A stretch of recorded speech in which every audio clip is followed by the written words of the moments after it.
Hi friends, welcome to not వైద్యం. మమ్మల్ని ఎంతగానో ఆదరిస్తున్న మా ప్రేక్షకులకి, మా సబ్స్క్రైబర్స్కి మా హృదయపూర్వక ధన్యవాదాలు.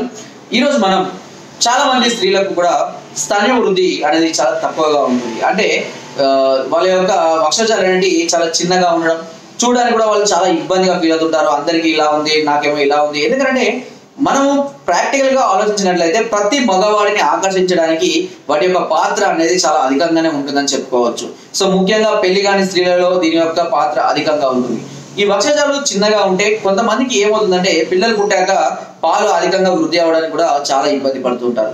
అయితే దీన్ని ఎలా ఇంప్రూవ్ చేసుకోవాలి? కొంత వయసు పెరిగినా కూడా కొంతమందికి జరగక చాలా ఇబ్బంది పడుతుంటారు, చిన్నగా ఉన్నాయని ఫీల్ అవుతూ ఉంటారు. ఇలాంటి సందర్భాల్లో లేదా కొంతమందికి ఈ వక్షజాలు అనేవి కొంత ఎక్కువగా ఉండి పిల్లలు పుట్టిన తర్వాత పాలు ఆపిన తర్వాత కిందికి జాలి వారిపోతున్నట్టుగా కనబడుతుంటుంది. సో దీనివల్ల కూడా కొంత ఇబ్బందిగా ఎదుర్కోవడం అనేది కూడా చాలా మంది ఉంటాయి. ఇలా జాలు వారుతున్న వాటిని మళ్ళీ బిగుతుగా చేయడానికి లేదా చిన్న ఉన్న వాటిని మంచిగా ఒక మంచి పొజిషన్ కి ఆకర్షించినటువంటి సైజుకి తీసుకురావడానికి ఇప్పుడు నేను ఒక అద్భుతమైన చిట్కాని చెప్పబోతున్నాను. ఈ చిట్కా వల్ల తప్పకుండా ఈ రెండు రకాలటువంటి సమస్యల నుంచి మీరు ఈజీగా బయటపడవచ్చు without any side effects. Okay, ఇది కూడా మనకు అందరికీ అందుబాటులో ఉండే చిట్కానే. దీనికి కావాల్సిందల్లా ఊడల మరి యొక్క ఊడలు ఉంటాయి కదా, ఆ ఊడల కొనలు పచ్చి ఉంటాయి, అంటే ఎండిపోయి కొన్ని ఉంటాయి, కొన్ని అప్పుడే వస్తున్నటువంటి మొలకలాగా వస్తుంటాయి కొన్ని. ఈ ఊడల మరి యొక్క ఊడలను పచ్చి ఊడలను తీసుకొని రావాలి. ఓకేనా, ఎండిపోయినా కాకుండా పచ్చి ఊడలు మీకు కనబడతాయి, చూస్తే తెలుస్తుంది మీకు. అవి కొంచెం పచ్చిగా ఉంటాయి, అవి తీసుకొని వచ్చి మీకు అందుబాటులో ఉంటాయి. ఊడల చెట్లు మర్రి చెట్లు దాదాపు అందరికీ అందుబాటులో ఉంటాయి. ఎక్కడో ఒక చెట్టు ఖచ్చితంగా పచ్చి ఊడలు అనేవి రావడం జరుగుతుంటుంది. ఎండిపోయినా కాకుండా, అంటే బాగా పెద్దగా వచ్చి ఎండిపోయినా కాకుండా లేతగా ఉండేటువంటి పచ్చి ఊడల్ని తీసుకొని వచ్చి వాటిని బాగా దంచి మెత్తగా చేసి లేయలాగా మెత్తగా ముద్దలాగా చేసి, ఇక్కడ రెండు విషయాలు గుర్తుపెట్టుకోండి మీరు. ఒకవేళ చిన్నగా ఉన్నా లేదా బాగా పెద్దగా ఉండి వాలు జారినా ఒక 5 నుంచి 10 నిమిషాల పాటు ఈ ఏదైతే ఇప్పుడు నేను చెప్పానో ఆ లోషన్ అంటే ఆ లేప్యంతో మర్దన చేయాలి.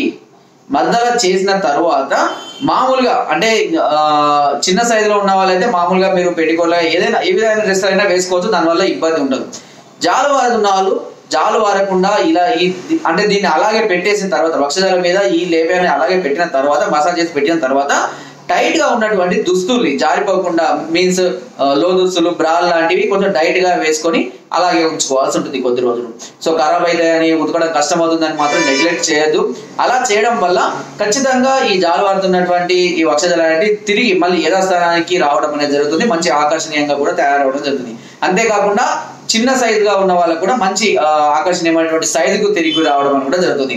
సో చిట్కాలు చెప్పడానికి కొంచెం ఇబ్బందిగా ఉన్నా కూడా ఖచ్చితంగా చెప్పాలి కాబట్టి నా వంతు ప్రయత్నంగా నేను అర్థమయ్యే విధంగా చెప్పడానికి ప్రయత్నిస్తున్నాను.